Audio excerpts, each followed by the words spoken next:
ကျွန်တော် goal တွေဘယ်လိုဆက်ဖြစ်ရမလဲဆိုတော့ဆရာမင်းကတင်သွားတဲ့ leadership skill နဲ့ HR skill တွေကိုကျွန်တော်ရရှိခဲ့တယ်အဲ့အတွက်ကျွန်တော် goal ပြေးဖို့ 80% လောက်အဆင်ပြေသွားတယ်ကိုရဲပါမင်္ဂလာပါကိုရဲကျွန်တော်ပထမဆုံးအနေနဲ့ဆရာကိုကျေးဇူးအများကြီးတင်ပါတယ်ကျွန်တော်ဒီ TLG မှာတက်ပြီးတော့ကျွန်တော် breakthrough ဖြစ်သွားတယ်ပေါ့နော်ကိုဘာကြီးလောက်အောင်လဲဆိုတာကို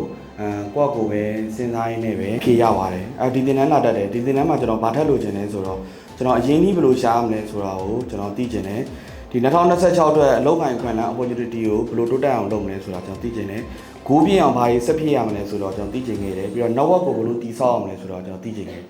အဲဒီတော့ကျွန်တော်လိုချင်တဲ့၄ချက်ထဲမှာပထမဆုံးအနေနဲ့ network က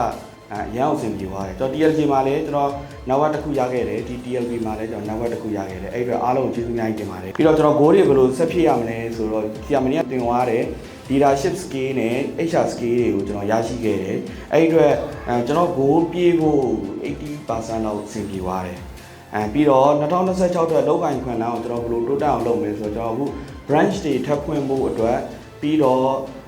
ဒီကျွန်တော်ဒီရွှေတန့်ဝမ်းမှန်ဈေးကိုဒီ mass production ထုတ်ဖို့အတွက်ကိုကျွန်တော် energy တွေရတယ်ဘယ်လိုလုပ်ရမလဲဆိုတဲ့ way တွေကိုကျွန်တော်ရရှိသွားတယ်ပေါ့နော်ကျွန်တော်အရင်နီးဘယ်လိုရှားရမလဲဆိုတော့ကျွန်တော်အခုထပ်စဉ်းစားနေတယ်အဲ့ဒါလည်းအဖြေရမယ်လို့ကျွန်တော်ထင်တယ်ပြီးတော့မနေ့ကဆရာရဲ့ခုတွေ့သွားတော့ကျွန်တော် idea ရပါတယ်အဲ့ဒါဘာလဲဆိုတော့တော့ဒီ consultant နဲ့ coaching နဲ့ကွာတယ် consultant ကကြတော့ problem solving ပဲလုပ်ပေးတာပြောရရင်တော့ဒီဆရာဝန်တွေပေါ့လူနာလာတယ်